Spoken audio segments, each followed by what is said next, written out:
Tom from Victory Post Gaming here, bringing you my impressions of Code Vein following the network test that's just happened this past weekend. Now, for those who don't know what Code Vein is, it pains me to draw this comparison, but essentially it is Dark Souls meets anime, with a sprinkle of Monster Hunter, a little bit of God Eater, essentially games that copy the Dark Souls-esque style. So essentially it means exploring the beautifully detailed environments, all the while killing and being killed by all the enemies and bosses in the game while you learn attack patterns, in the vein of actually trying to get experience points, or haze as this game calls it.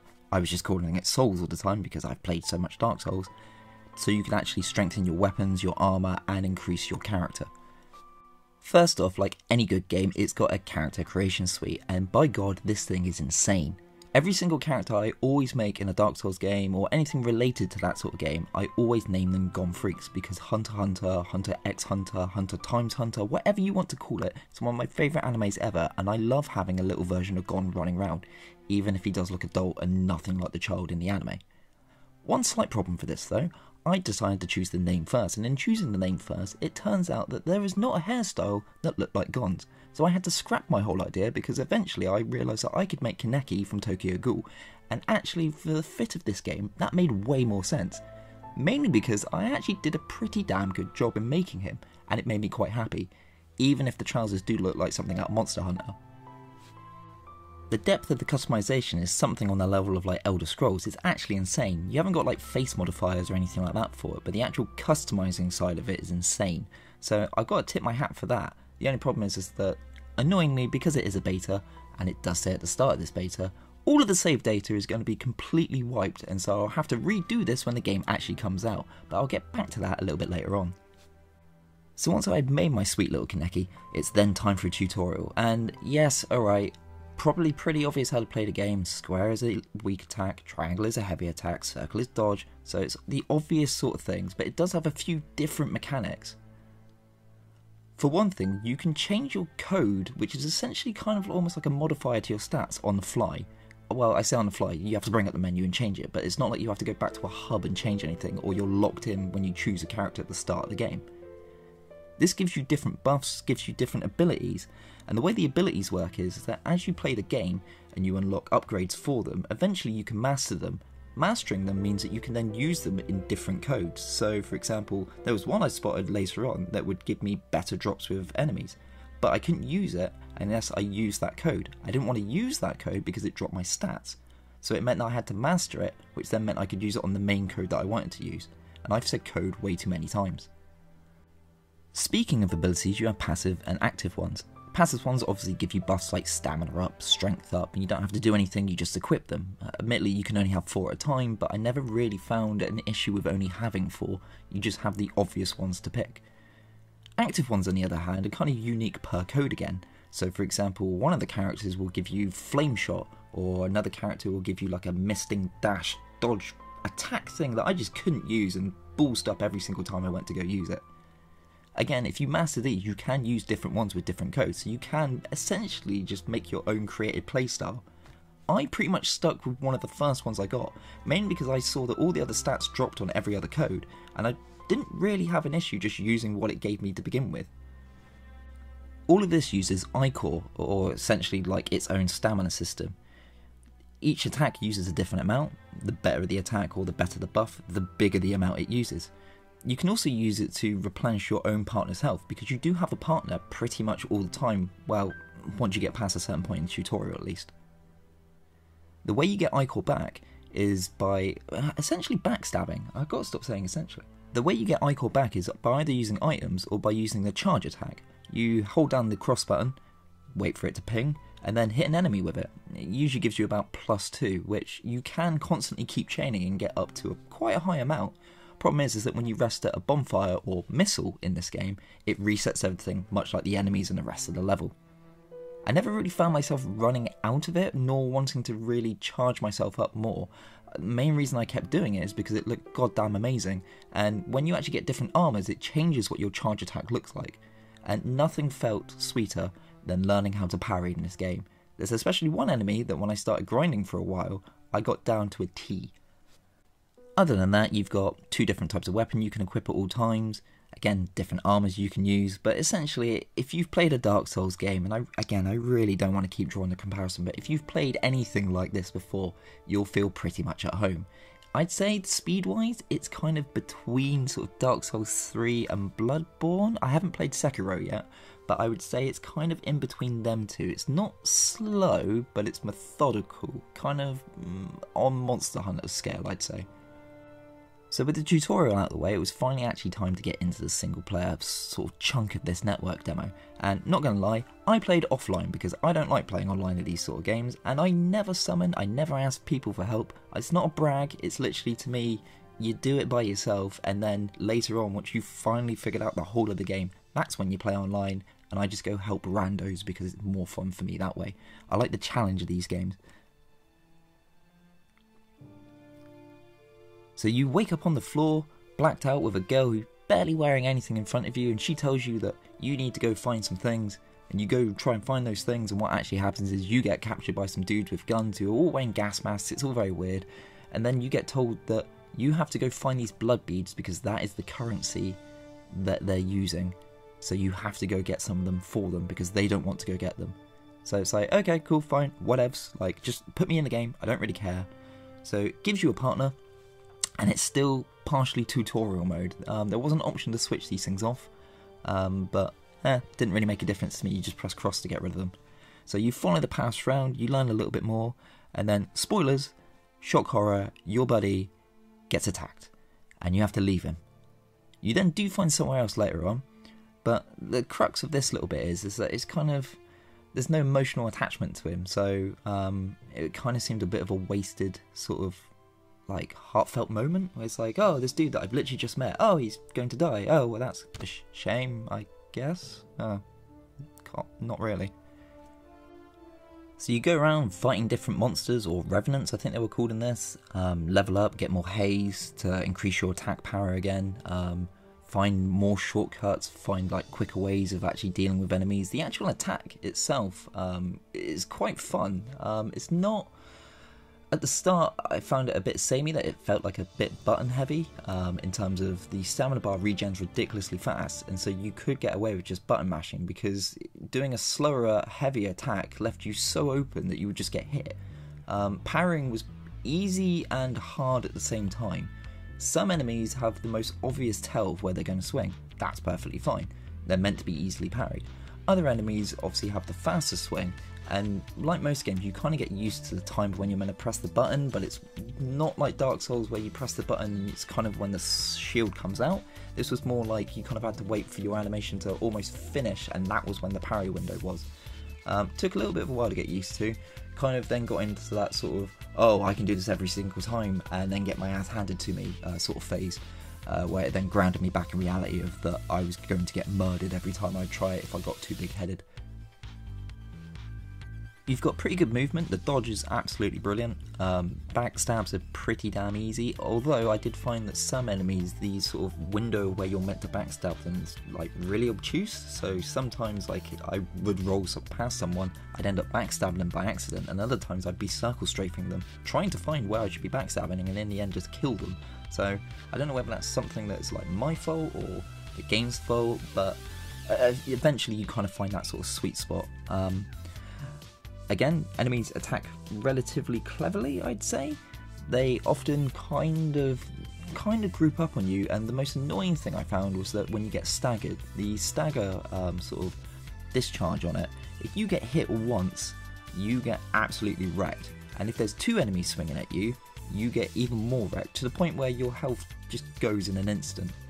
It's probably my biggest gripe, I would say, overall for the whole of the network test, or just in the game in general from playing it for sort of the last weekend, is that the amount of health that you seem to lose versus the amount of damage output that you give is massive. I didn't really find anything that was making my health, well, I found stuff that made my health go up, leveling made my health go up, but I didn't find things that made my defense go up in the same sort of way that my attack or my health was going up, or my stamina was going up. Different armor and stuff didn't really seem to make too much of a difference. Again, I don't know whether that's just something that I've missed, but like most games like this, you don't want to take damage to begin with, so you kind of get really good at dodging and parrying to sort of circumvent the fact that you don't want to get hit, because 1 or 2 hits and you're going to die. You have a regen much like an Estus Flask, and it can be replenished. You only start with I think 3, and it barely does any health back. You can find items like one-time use items that will bring back health as well, but the problem I found is that trying to rely on that is kind of, again, much like relying on an Estus Flask, that the more you have, you kind of get cocky that you can take hits. So only starting with 3 and knowing that it basically did a crap amount of health back for you meant that it didn't really, I just didn't want to get hit. And like I said, you don't want to get hit anyway, but I didn't want to get hit to make sure that I was only going to be healing 10-15%, which is nothing. You do find items later on that increase the amount of stock you get and the amount it brings back, but again, it didn't really, like, oh great, I've now got 1 extra, cool, well, you know, I'm going to stand here for 4 seconds trying to heal and get murdered while I do that. So after exploring the whole of that area, finding the bits that the bad guys, I don't know if they're bad guys, I'm expecting some sort of like, they're going to shift over and we're all going to join forces against whatever the big evil is going to be, but after finding the blood beads that they wanted, you then find a dude that you thought was dead, and we all thought we were dead. I know, shock horror, he didn't die, he's turned actually into the first proper boss of the game. He was pretty much a pushover. I remember this area from a previous gameplay demo from a while back, and I thought it was going to be a different boss, and who this person turned out to be was a waste of my time. But upon actually killing him, you do get a vestige, this big crystal, and what that does is that has another code that you can use inside, so you essentially get that person their style to use, which is pretty cool, because it means that you'll probably find ones later on that will be sort of like, this dude was a berserker, so you'll probably find ones later on that might be more of a ranged character, or you might find one that's more of a sort of buff magnet. Again, I didn't really look too much into it, because for me, looking at the stats first and seeing what it did kind of dictated whether I was going to swap to it or not. Then I looked at the abilities and then realised that I wasn't really interested in half of them, or they weren't compatible with the weapons that I was using. So it kind of then meant I was just looking at the passive abilities, because mastering them was far more important than mastering, say, an attack that left me wide open afterwards. I should say that weapons are really fun to use in this. You kind of have your staple swords, axes, spears, you do get rifles, so you do get sort of ranged gun weapons as well. I stuck with the sword pretty much from the instant I got it. I left an axe as my secondary weapon. I think I swapped to it about 4 or 5 times, but the thing was so damn slow, and the way the sword moves and the ability of getting a crap ton of attacks in with the amount of stamina I had meant that I just stuck with that pretty much for 99% of my playthrough. The other cool thing with the vestiges, yeah, okay. The other cool thing with them is that when you do actually obtain them, you go into like this dreamlike memory sort of world. Looked absolutely stunning. I don't remember seeing this at all in any of the previews, so when it actually happened, I thought it was kind of cool. It kind of reminded me of the Hunter's Dream. And you walk around, you get like little flashbacks of what happened to the character and what led them to become like evil, essentially. So that was really cool. So if that's going to happen, I imagine that's going to happen per vestige that you get, to kind of expand the story a little bit more and tell you this character's sort of tale of how they went from being probably more likely a nice person to where they ended up getting overtaken with their sort of blood drive, because you're all vampires essentially, or like it makes it look like you're all vampires, because everything you're about and everything you want is blood, and there's blood everywhere from the time that you slash something and it goes across the floor, the wall, to all the crazy attacks. It's kind of half sort of like sort of DMC style blood absolutely everywhere, and half sort of Tokyo Ghoul, which is fine by me, I guess. Finally, you get taken to your home hub, your home base, and this is where, like most games, you can go buy more items with your haze, you can upgrade items, you can buy weapons. The really weird thing was that you kind of walk around and your main sort of buddy wants you to go and talk to everyone there. It's perfectly fine, you know, go introduce yourself, you've just turned up, it's a polite thing to go do. You go do all of that and he tells you to come back afterwards, and you go talk to him, and then the demo ends, even though he's just told you to go upgrade all your stuff and go buy a load of things. So that kind of weirded me out, because it's kind of like, thank you for playing. It's like, well, no, thank you for letting me have this opportunity. That's pretty nice of you, but why make me upgrade a load of things if you're not going to let me use them? So I thought that was kind of stupid. And then it actually gives you a stupid hard dungeon to go into instead. So it's kind of like, why not make the thank you at the end of that, as opposed to throwing a curveball and throwing it partway through? Because surely no one's going to download it and go like, oh, I've just played it for like 20-30 minutes, so I'm done with this now. Like, why not go, there's more content for you to play, here's a reason for you to level up more. But whatever, I'm glad that there was actually more to do, because having like one boss and only essentially a quite linear path to walk through, I busted that out in like 25-30 minutes. I think that's all it was.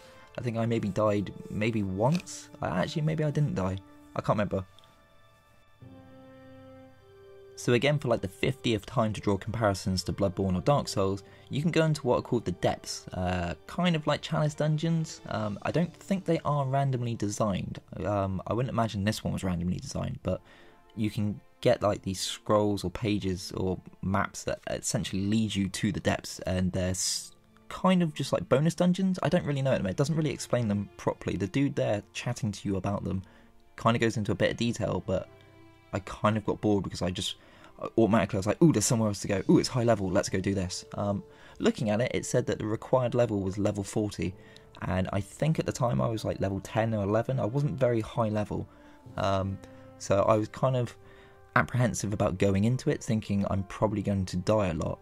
Turns out, like most Souls sort of games, if you go somewhere that's stupid high level and you go kill things, you get a lot of haze or XP or souls. You get a lot to use from doing it. So if you can survive there, it means you can level up really quickly. And that's pretty much what I did, until the point where I realised that the recommended level of 40 wasn't a lie, because the 3 bosses that you have to go kill, you have to go find 3 keys, you have to kill the 3 bosses that are holding the keys, to then open the door to go kill another boss. Cool. But to actually take them out, to survive any hits and to survive long enough to actually kill them, you really did need to be a high level. Or at least I found that I needed to be a high enough level, just because, again, I couldn't find anything that would make my defense a little bit better. So tanking hits, and especially when your partner dies, it is so cheap.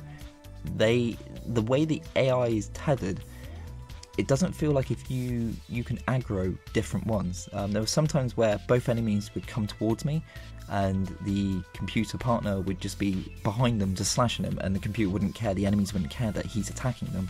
And then vice versa, there'd be other times when they would both be aggroed on him, and I'd be attacking, they wouldn't care. But the hitboxes for the weapons, they could be attacking him, and the weapon would swing around and you'd get hit by it on the backswing. I mean, that makes sense, that's how weapons work in real life. If I was to swing a very big axe around me, everything in like sort of like a almost 360 degree angle, if it was in that radius of the axe, would get hit in the motion of it. But this is a computer game, and it's just very frustrating to kind of get your body used to doing something and trying to rush in and get a hit, only to be sort of staggered back by the very end of the point of an animation, because this dude was actually attacking someone in front of him, not behind him. That got old real fast. And like every stupid game like this, it has a version of dog enemies, and I swear to God, that's the one thing I wish we just didn't have in games anymore. I understand it's variety, it's not just your regular soldier or your grunt or your witch person or your fatty or anything like that. I get that, but it's so painful. They're the most frustrating thing in every single game. I swear it's the first thing that a developer goes to make. He's like, right, we got the dog enemy put in, yeah? Yes, awesome, right, let's start designing everything else. They always have to make that one git of an enemy, and if there's more than one, they're an utter pain in the ass to kill.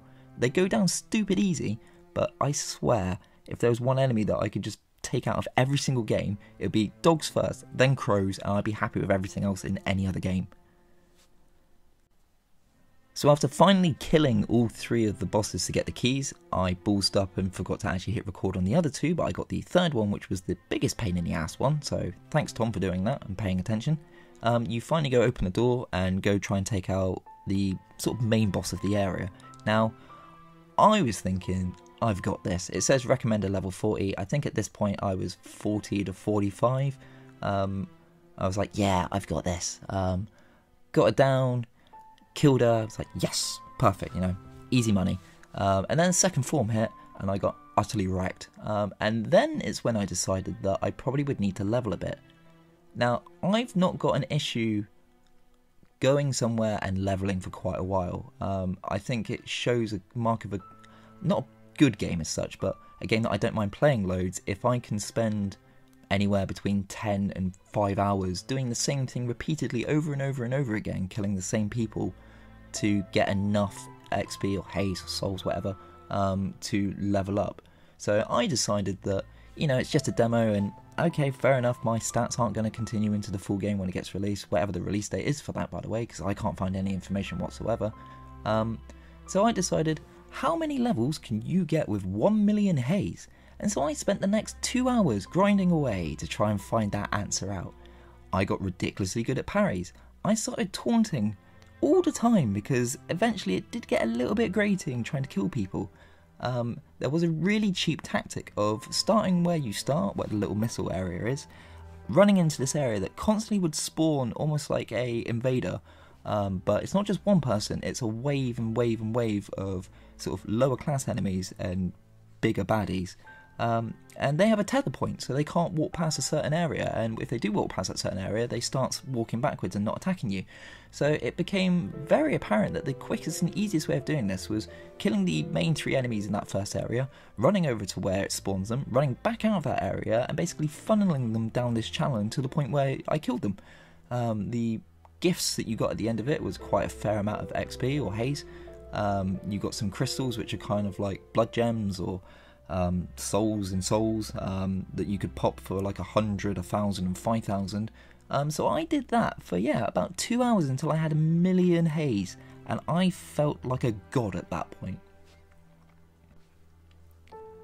So after upgrading my weapons to +5, I think I got my armour up to +3 or +4, I then decided to put all of that haze straight into levels and went from about 45, I think it ended up being 87, 88, 89. I could just look at the footage, or it might have been 86, and thought, right, yeah, I am like double the level requirement it wants me to be. I'm way more powerful than I was, health is way better, stamina is just barely going down when I'm doing anything like running about or anything like that.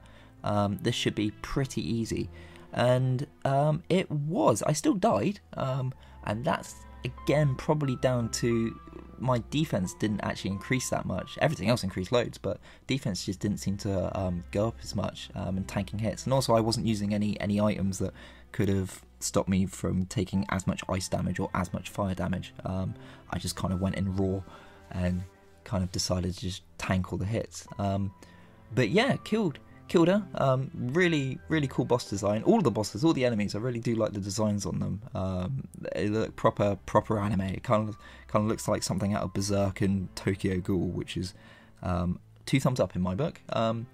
And yeah, that's when I realised that no, that is literally it. It didn't come up with anything. It wasn't like, thank you, well done, here's, a congratulatory avatar for killing it, or a dynamic theme, or anything like that. No, it didn't do anything for me.